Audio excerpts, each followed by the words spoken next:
ಇನ್ನೊಂದು ವಿಷಯ, ಇವತ್ತು ನಾನು ನನ್ನ ತಾಲೂಕಿನ ಜನತೆಗೆ, ವಿಶೇಷವಾಗಿ ಮಾಲೂರು ಟೌನಿನ ಜನತೆಗೆ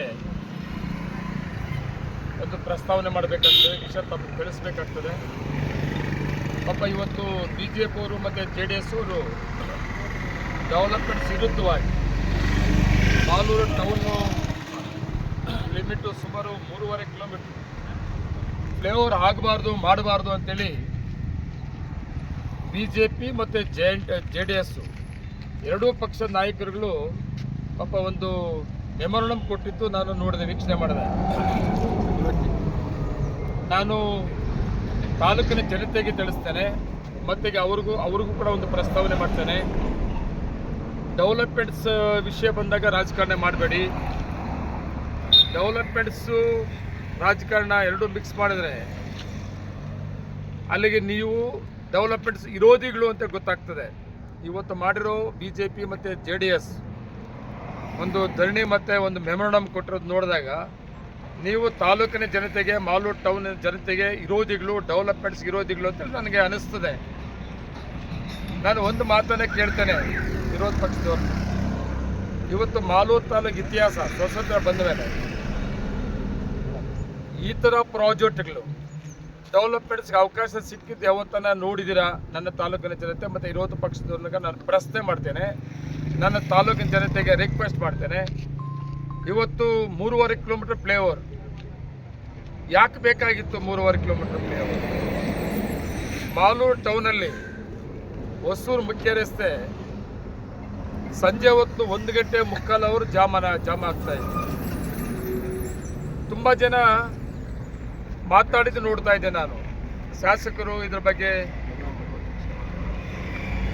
ಜವಾಬ್ದಾರಿ ತಗೋಬೇಕು, ಈ ಟ್ರಾಫಿಕ್ ಜಾಮ್ ಆಗ್ತಾ ಇರೋದಕ್ಕೆ ಏನಾದೊಂದು ಪರಿಹಾರ ಹುಡುಕಬೇಕು ಅಂತ.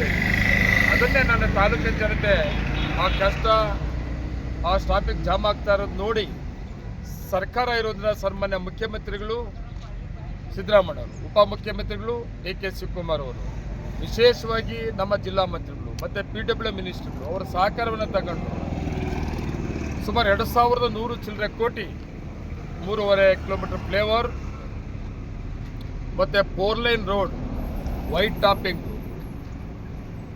ಮಂಜೂರು ಮಾಡಿಸೋಕ್ಕೆ ಎಷ್ಟು ಕಷ್ಟ ಆಗಿರಬೇಕು. ಸರ್ಕಾರ ಇದ್ದಿದ್ದರಿಂದ, ಸರ್ಕಾರ ಸಹಕಾರದಿಂದ ಏನು ಮಾಲೂರಲ್ಲಿ ಜಾಮ್ ಆಗ್ತಾ ಇತ್ತು, ಟ್ರಾಫಿಕ್ ಜಾಮ್ ಆಗ್ತಾ ಇತ್ತು, ಅದರಿಂದ ಸಾರ್ವಜನಿಕರಿಗೆ ಎಷ್ಟು ತೊಂದರೆ ಆಗ್ತಾ ಇತ್ತು, ಅದನ್ನು ತಪ್ಪಿಸೋದಕ್ಕಾಗಿ ನಾನು ಎಷ್ಟು ಕಷ್ಟಪಟ್ಟು ಸರ್ಕಾರದಲ್ಲಿ ಇಷ್ಟೆಲ್ಲ ಕ್ಲಿಯರ್ ಮಾಡಿಸ್ಕೊಂಬಂದರೆ ವಿರೋಧ ಪಕ್ಷದವರು BJP ಅವರು JDS ಅವರು ಇದನ್ನು ಟೀಕೆ ಮಾಡ್ತಾರೆ. ಇದು ಮಾಡಬಾರ್ದು ಅಂತೇಳಿ ಇವತ್ತು ಪ್ರತಿಭಟನೆ ಮಾಡ್ತಾರೆ. ನನ್ನ ತಾಲೂಕಿನ ಜನತೆ ಇದಕ್ಕೆ ಉತ್ತರ ಕೊಡಬೇಕಾಗ್ತದೆ. ನಾನು ಕೂಡ ಸಾರ್ವಜನಿಕವಾಗಿ ಒಂದು ರಿಕ್ವೆಸ್ಟ್ ಮಾಡಿದ್ದೀನಿ. ಪಕ್ಷಾತೀತವಾಗಿ ಫ್ಲೈಓವರ್ ಬೇಕು ಅನ್ನೋರು ಯಾರ್ಯಾರಿದ್ದೀರಿ, ನಾಳೆ 10 ಗಂಟೆಗೆ ಅಂಬೇಡ್ಕರ್ ಪಾರ್ಕಿಂದ ಏನು ಇವತ್ತು ಬೇಡ ಅಂತೇಳಿ ಪ್ರತಿಭಟನೆ ಮಾಡಿದರು, ನಾಳೆ ಫ್ಲೈಓವರಿಂದ ಏನು ಉಪಯೋಗ ಆಗ್ತದೆ, ತಾಲೂಕಿನ ಜನತೆಗೆ ಏನು ಉಪಯೋಗ ಆಗ್ತದೆ, ಮಾಲೂರು ಟೌನ್ಗೆ ಏನು ಉಪಯೋಗ ಆಗ್ತದೆ ಅನ್ನೋಂಥವ್ರು ಪಕ್ಷ ಪಾರ್ಟಿ ಬಿಟ್ಟು ಜಾತ್ಯತೀತವಾಗಿ ಪಕ್ಷಾತೀತವಾಗಿ ನೀವೆಲ್ಲರೂ ಕೂಡ ನಾಳೆ 10 ಗಂಟೆಗೆ ಅಂಬೇಡ್ಕರ್ ಪಾರ್ಕಲ್ಲಿ ಸೇರಿಕೊಂಡು ಇವತ್ತೇನು ಬೇಡ ಅಂತೇಳಿ ಮನವಿನ ಕೊಟ್ಟಿದ್ದಾರೆ. ಬೇಕು ಅಂತ ತುಂಬ ಗೌರವವಾದ ಜನ, ನೀವು ಅದಕ್ಕೆ ಸಹಕಾರ ಕೊಡಬೇಕು. ನಾಳೆ ನೀವೆಲ್ಲರೂ ಕೂಡ ಸೇರಿಕೊಂಡು ಒಂದು ಮನವಿನ ಕೊಡಬೇಕು ಅಂತ ನಾನು ರಿಕ್ವೆಸ್ಟ್ ಮಾಡ್ಕೊತೀನಿ. ಯಾಕೆ ಕೊಡಬೇಕು ಅಂದರೆ ಮನವಿ ಕೊಡೋದ್ರಿಂದ ನಿಂತು ಹೋಗಲ್ಲ ಮತ್ತು ಏನು ಮಾಡೋಕ್ಕಾಗಲ್ಲ. ಆಗಿದೆ, ವರ್ಕ್ ಆರ್ಡರ್ ಇಶ್ಯೂ ಆಗಿ ಕೆಲಸ ಪ್ರಾರಂಭ ಆಗಿದೆ. ಅದು ಯಾರ ಕೈಗೆ ನಿಲ್ಸೋಕ್ಕಲ್ಲ, ನಂಜೇಗೌಡರ ಕೈಗೂ ಆಗಲ್ಲ, ಇವ್ರು ಯಾರೋ ದಂಡಿ ಮಾಡಿದ್ರೆ ಅವ್ರ ಕೈಗೂ ಆಗಲ್ಲ. ಆಗಿರೋದು ಆಗದೆ. ಆದರೆ ಬೇಡ ಅನ್ನೋರು ಇದ್ದಾರಲ್ಲ, ಬೇಕು ಅನ್ನೋರು ಕೂಡ ಇದ್ದಾರೆ. ಎಂಥವ್ರು ಇದ್ದಾರೆ? ಪೇಮೆಂಟ್ ಗಿರಾಕಿಗಳೆಲ್ಲ. ಇವತ್ತು ನನಗೊಂದು ಖುಷಿ ಆಗಿದೆ ಏನಂದರೆ, ಎಷ್ಟು ಬಿಲ್ಡಿಂಗ್ ಹೋಗ್ತಾ ಇತ್ತು, ಅದು ನಮ್ಮ ಸಂಪತ್ತು ಕೂಡ. ಪಾಪ ನನ್ನ ಪಾರ್ಟಿ ಕಾರ್ಯಕರ್ತ, ಲೀಡರ್, ಎಕ್ಸ್ ಕೌನ್ಸಿಲರ್, ಸುಮಾರು ಜನ ಬಿಲ್ಡಿಂಗ್ಲು ಹೋಗೋಂಥವರು ಕೂಡ ಡೆವಲಪ್ಮೆಂಟ್ಸ್ ಪರವಾಗಿ ಇವತ್ತು ಅವ್ರು ಯಾರೂ ಭಾಗವಹಿಸಿಲ್ಲ. ಸುಮಾರು ಸಾರಿ ನನ್ನ ಹತ್ರ ಚರ್ಚೆ ಮಾಡಿದರು. ನಮ್ಮ ಸಂಪತ್ತೇ ಅಲ್ಲ, ಪಕ್ಷಾತೀತವಾಗಿ ಆ ಫ್ಲೈಓವರು ಮಾಡಬೇಕಾದ್ರೆ ಕೆಲವು ಬಿಲ್ಡಿಂಗ್ ಪ್ರಾಬ್ಲಮ್ ಆಗುತ್ತವರು ಕೂಡ ನನ್ನ ಹತ್ರ ಬಂದು ರಿಕ್ವೆಸ್ಟ್ ಮಾಡಿದ್ರು. ನಾನು ಕೂಡ ಅವ್ರು ರಿಕ್ವೆಸ್ಟ್ ಮಾಡಿದೆ ಡೆವಲಪ್ಮೆಂಟ್ ಸಹಕಾರ ಕೊಡಬೇಕು ಅಂತ. ಇವತ್ತು ಅವ್ರು ಯಾರು ಇಲ್ಲ, ಬೆರಳಿಕೆ ಅಷ್ಟೇ ಅಕ್ರಮವಾಗಿ ಮನೇಲಿ ಕಟ್ಕೊಂಡಿದ್ರಲ್ಲ, ಬಿಲ್ಡಿಂಗ್ ಅವರೇ ಮುಂದೆ ಇದ್ದಿತ್ತು. ಅವ್ರ ಜೊತೆಲಿದ್ದವ್ರು ಅಂತ ಅವ್ರಂದ್ರೆ BJP ಲೀಡರ್ಗಳವ್ರೆ, JDS ಲೀಡರ್ಗಳವ್ರೆ, ಮತ್ತೆ ಪಾಪ ಕಾಸು ಕೊಟ್ಟು ಅಮಾಯಕನೇ ಕರ್ಕೊಂಡ್ಬಂದು ಇವತ್ತು ಮೆಮೊರಂಡಮ್ ಕೊಡೋದಕ್ಕೆ ಹಂಗೆ ಬಂದವ್ರೆ. ನಾಳೆ ಅದಾಗೋದು ಬೇಡ. ನಾವ್ಯಾರು ದುಡ್ಡು ಕಾಸು ಕೊಟ್ಟು ಅಮಾಯಕನ ತಂದು ನಿಲ್ಲಿಸ್ಬೇಕು ಅನ್ನೋದಲ್ಲ. ರಿಯಲಿ ಕ್ವಾಲಿಟಿ ಜನ, ರಿಯಲಿ ಡೆವಲಪ್ಮೆಂಟ್ಸ್ ಪರವಾಗಿರೋರು, ರಿಯಲಿ ನಮ್ಮ ಫ್ಲೇವರ್ ಬೇಕಾಗಿರೋರು, ರಿಯಲಿ 4 ಲೈನು ಇವತ್ತೇನು ವೈಟ್ ಟಾಪಿಂಗ್ ಆಗ್ತದೆ ಕೆಲಸ ಬೇಕಾಗಿರೋರು ದಯವಿಟ್ಟು ನಾನು ಬರೋದಿಲ್ಲ. ನಾನು ಯಾವುದೇ ಕಾರಣಕ್ಕೂ ನಾನು ಆ ಕಾರ್ಯಕ್ರಮ ಭಾಗವಹಿಸಿದಿಲ್ಲ. ನನ್ನ ತಾಲೂಕಿನ ಸಾರ್ವಜನಿಕರಿಗೆ, ಪಕ್ಷಾತೀತವಾಗಿ ನನ್ನ ಟೌನ್ನ ಮುಖಂಡರಿಗೆ ನೀವೆಲ್ಲರೂ ಕೂಡ ಹೋಗಿ ನಾವು ಇದು ಪರವಾಗಿದ್ದೀವಿ, ಬೇಕು ಅನ್ನೋರ ಪರವಾಗಿ, ಬೇಡ ಅನ್ನೋರು ಯಾರು ಅನ್ನೋದು ತಿಳಿಸ್ಕೊಡ್ಬೇಕು ಅಂತೇಳಿ ನಾನು ನನ್ನ ಜನತೆಯ ತಾಲೂಕಿನ ಜನತೆಯ ಪರವಾಗಿ ರಿಕ್ವೆಸ್ಟ್ ಮಾಡ್ತೀನಿ. ವಿಶೇಷವಾಗಿ ಇವತ್ತು ಮಾಲೂರು ತಾಲೂಕಿಗೆ ಫ್ಲೇವರ್ ಒಂದು ಕಡೆ, 4 ಲೈನ್ ಒಂದು ಕಡೆ ವೈಟ್ ಟಾಪಿಂಗ್, ಮತ್ತು ನರಸಾಪುರದಿಂದ ವೇಮ್ಗಲ್, ನಮ್ಮ ವೇಮ್ಗಲ್ಲಿಂದ ನರಸಾಪುರ ನಮ್ಮ ಗಡಿ, ಅಲ್ಲಿಂದ ಉಂಗೇನಹಳ್ಳಿ ಚೆನ್ನೈ ಎಕ್ಸ್ಪ್ರೆಸ್ ಜಂಕ್ಷನ್, ಅಲ್ಲಿಂದ ಮಾಲೂರಿಂದ ತಮಿಳ್ನಾಡು ಗಡಿವರೆಗೂ ಕೂಡ ಈಗಾಗಲೇ ರೋಡು 4 ಲೈನ್ ಸ್ಟಾರ್ಟ್ ಆಗಿದೆ.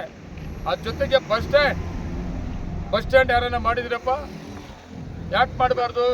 BJP ಅಧಿಕಾರದಲ್ಲಿ ಇತ್ತಲ್ಲ, ಶಾಸಕರುಗಳಿದ್ರು, ಸರ್ಕಾರ ಇತ್ತು, ಯಾಕೆ ಮಾಡಲಿಲ್ಲ? ಬಸ್ ಸ್ಟ್ಯಾಂಡ್ ಒಂದೇ ಅಲ್ಲ, ಹಾಸ್ಪಿಟಲ್ ಬಸ್ ಸ್ಟ್ಯಾಂಡ್ ಒಂದು ಕಡೆ ಇತ್ತು. ಏನಾದರೂ ಎಮರ್ಜೆನ್ಸಿ ಆಂಬುಲೆನ್ಸ್ ಬಂದರೆ ಆಂಬುಲೆನ್ಸ್ ಒಳಗಡೆ ಹೋಗ್ತಾ ಇರಲಿಲ್ಲ, ಹಾಸ್ಪಿಟಲ್ ಒಳಗೆಲ್ಲ ಪಾರ್ಕಿಂಗ್ ಆಗಿತ್ತು. ಇವತ್ತು ಬಸ್ ಸ್ಟ್ಯಾಂಡಲ್ಲೇ ಪಾರ್ಕಿಂಗು ಮತ್ತು ಬಸ್ ಸ್ಟ್ಯಾಂಡ್ ಮಾಡಿದ್ದಿರ್ಬೋದು. ಮತ್ತು ಅದ್ರ ಜೊತೆಗೆ ಮಾಲೂರು ಹಾಸ್ಪಿಟಲನ್ನು 10 ಎಕರೆ ಜಾಗದಲ್ಲಿ ಈಗಾಗಲೇ ಸುಮಾರು 41 ಕೋಟಿಯಲ್ಲಿ ಇವು ಸ್ಯಾಂಕ್ಷನ್ ವರ್ಕ್ ಸ್ಟಾರ್ಟ್ ಮಾಡ್ತಾ ಇರೋದಿರ್ಬೋದು. ನೀವು ಯಾಕೆ ಮಾಡಲಿಲ್ಲ? ಪುರಸಭೆನ ನಗರಸಭೆ ಯಾಕೆ ನೀವು ಮಾಡಲಿಲ್ಲ? ಮತ್ತು ನಗರಸಭೆ ಮಾಡಿದ ಮೇಲೆ ಇವತ್ತು 50 ಕೋಟಿ ದುಡ್ಡನ್ನು ಕೊಡಿಸಿದ್ದೀನಿ. ಈಗಾಗಲೇ 20 ಕೋಟಿ ಟೆಂಡರ್ ವರ್ಕು ಶುಕ್ರವಾರ ಪೂಜೆ ಮಾಡ್ತಾ ಇದ್ದೀನಿ. ಮತ್ತು ನಗರೋತ್ಥಾನದಲ್ಲಿ ಕೆಲಸ ನಡೀತಾ ಇದೆ. ಅದು ಜೊತೆಗೆ ಮೈನಾರಿಟಿದು ಸುಮಾರು 5 ಕೋಟಿ ಕೆಲಸ ನಡೀತಾ ಇದೆ. ಅದು ಸಾಲದೆ ಮತ್ತೆ 20 ಕೋಟಿ ಮತ್ತೆ ಈಗ ಕೊಟ್ಟಿದ್ದಾರೆ ನಗರಸಭೆಗೆ.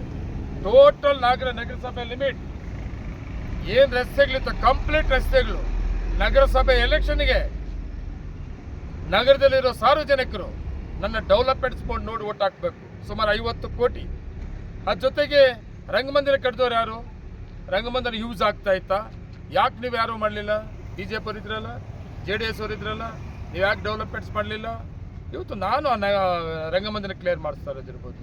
ಮತ್ತು ಮಾಲೂರು ಕೆರೆ ಸುಮಾರು 45 ಕೋಟಿ ರೂಪಾಯಲ್ಲಿ ಕೆಲಸ ಪ್ರಾರಂಭ ಮಾಡಿ ಇನ್ನು ಫೈನಲ್ ಹಂತದಲ್ಲಿದೆ.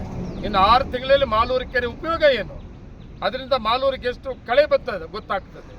ಇಂಥ ಸುಮಾರು ಯೋಜನೆಗಳನ್ನು, ಕಾರ್ಯಕ್ರಮಗಳನ್ನು ಮಾಲೂರು ಟೌನ್ಗೆ ಅಲ್ಲ, ಮಾಲೂರು ತಾಲೂಕಲ್ಲಿ ಕೆಟ್ಟ ರಸ್ತೆಗಳಾಗಿರ್ಬೋದು, ಮತ್ತು ಮಾಸ್ತಿ ಬಸ್ ಸ್ಟ್ಯಾಂಡ್ ಆಗಿರ್ಬೋದು, ಮತ್ತು ಟೇಕಲ್ ಅಭಿವೃದ್ಧಿ ಮಾಡೋಂಥದ್ದಾಗಿರ್ಬೋದು, ಮೂಲೆಯಲ್ಲೂ ಕೂಡ ಇವತ್ತು ಡೆವಲಪ್ಮೆಂಟ್ಸು ವಿಶೇಷವಾಗಿ ಅಂಥ ಕಾರ್ಯಕ್ರಮಗಳನ್ನು ನೀವು ತರೋಕ್ಕಾಗದೆ ಇಲ್ಲಿವರೆಗೂ ಯಾರು ತರೋಕ್ಕೂ ಆಗಲಿಲ್ಲ. ಇವತ್ತಿಂಥ ಡೆವಲಪ್ಮೆಂಟ್ಸ್ಗೆ ವಿರುದ್ಧವಾಗಿ ನೀವು ಧರಣಿ ಮಾಡ್ತಿರಲ್ಲ, ನೀವು ಲೀಡರ್ಗಳ ನಿಜವಾಗ್ಲೂ ನಮ್ಮ ತಾಲೂಕು ಜನ ನೋಡ್ತಾ ಇದ್ದಾರೆ. BJP JDS ಏನಿದ್ದೀರಿ ನಿಮ್ಮ ನಾಯಕರುಗಳು, ಈ ನಾಯಕರುಗಳಿಗೆ ಟೈಮಲ್ಲಿ ನಿಮಗೆ ಬುದ್ಧಿ ಕಲಿಸ್ತಾರೆ. ಎಲ್ಲರಿಗೂ ಡೆವಲಪ್ಮೆಂಟ್ ಸಹಕಾರ ಕೊಡೋದು ಬಿಟ್ಟು ನೀವು ಯಾರೋ ಒಂದು 3-4 ಜನ ಬಿಲ್ಡಿಂಗ್ ಓನರ್ಗಳ ಪರವಾಗಿ ಹೋಗ್ತಿರಲ್ಲ, ನೀವು ಮಾಲೂರು ತಾಲೂಕು ಡೆವಲಪ್ಮೆಂಟ್ಸ್ ಬಗ್ಗೆ ಯೋಚನೆ ಮಾಡ್ತೀರಾ? ಮಾಲೂರು ತಾಲೂಕು ಡೆವಲಪ್ಮೆಂಟ್ಸ್ ಮಾಡ್ತೀರಾ ನೀವು? ಇಂಥ ಅವಕಾಶ ತಗೊಂಡು ಒಳ್ಳೆ ಯೋಜನೆಗಳ ಕಾರ್ಯಕ್ರಮ ಕೊಟ್ಟಿರೋದಕ್ಕೆ ವಿರುದ್ಧವಾಗಿ ನೀವು ಮಾತಾಡೋದ್ರಿಂದ ನಾನು ನನ್ನ ತಾಲೂಕಿನ ಜನತೆಗೆ ವೈಯಕ್ತಿಕವಾಗಿ ರಿಕ್ವೆಸ್ಟ್ ಮಾಡೋದು, ನಾಳೆ ಡೆವಲಪ್ಮೆಂಟ್ ಪರವಾಗಿದ್ದೀವಿ ಅನ್ನೋದನ್ನು ತಾವೆಲ್ಲ ತೋರಿಸ್ಬೇಕು ಅಂತ ನಾನು ರಿಕ್ವೆಸ್ಟ್ ಮಾಡ್ಕೊತೀನಿ. ನೋಡ್ಬೋದು ಇವಾಗ ಈ ರಸ್ತೆ ಈಗಾಗಲೇ ಮಾಲೂರಿಂದ ಸ್ಟಾರ್ಟ್ ಆಗಿ ಬಾರ್ಡ್ರಿಂದ ಆ ಕಡೆ ಹೊರಟೋಗಿದೆ. ಆಮೇಲೆ ಇನ್ನೊಂದು ಕಡೆ ರೋಡ್ ಸ್ಟಾರ್ಟ್ ಆಗ್ತಾ ಇದೆ. ಎಷ್ಟು ಚೆನ್ನಾಗಿ ಆಗ್ತಾ ಇದೆ, ಎಲ್ಲರೂ ಕೂಡ ಆಶ್ಚರ್ಯ ಪಡ್ತಾವ್ರೆ. ಈ ಥರ ಕೆಲಸ ನಾವು ಯಾರೂ ನೋಡಿರಲಿಲ್ಲ ಅಂತ. ದಯವಿಟ್ಟು ನೀವೆಲ್ಲರೂ ಕೂಡ ಡೆವಲಪ್ಮೆಂಟ್ಸ್ಗೆ ಸಹಕಾರ ಕೊಡಬೇಕು. ನಿಮ್ಮ ಧೈರ್ಯನೇ ನನಗೆ ಶಕ್ತಿ. ಯಾರೇ ವಿರೋಧ ಪಕ್ಷದವರು ಈ ಥರ ಬೆದರಿಸಿದ್ರೆ, ಈ ಥರ ಬ್ಲ್ಯಾಕ್ ಮೇಲ್ ಮಾಡಿದರೆ ನಾನು ಭಯ ಬೀಳೋದಿಲ್ಲ. ನನ್ನ ತಾಲೂಕಿನ ಜನತೆ ಏನಾದರೂ ನಾನು ತಪ್ಪು ಮಾಡಿದರೆ ಹೇಳಿದರೆ ನಾನು ತಲೆ ಬಗ್ಸ್ತೀನಿ. ಮತ್ತು ಡೆವಲಪ್ಮೆಂಟ್ಸ್ ಪರವಾಗಿ ನನ್ನ ತಾಲೂಕಿನ ಜನತೆ ಇದ್ದಾರೆ. ಇವರು ಡೆವಲಪ್ಮೆಂಟ್ಸ್ ವಿರುದ್ಧವಾಗಿದ್ದಾರೆ ಅಂತೇಳಿ ತಮ್ಗೆ ತಿಳಿಸ್ತಾ ಇದ್ದೀನಿ. ನಮಸ್ಕಾರ.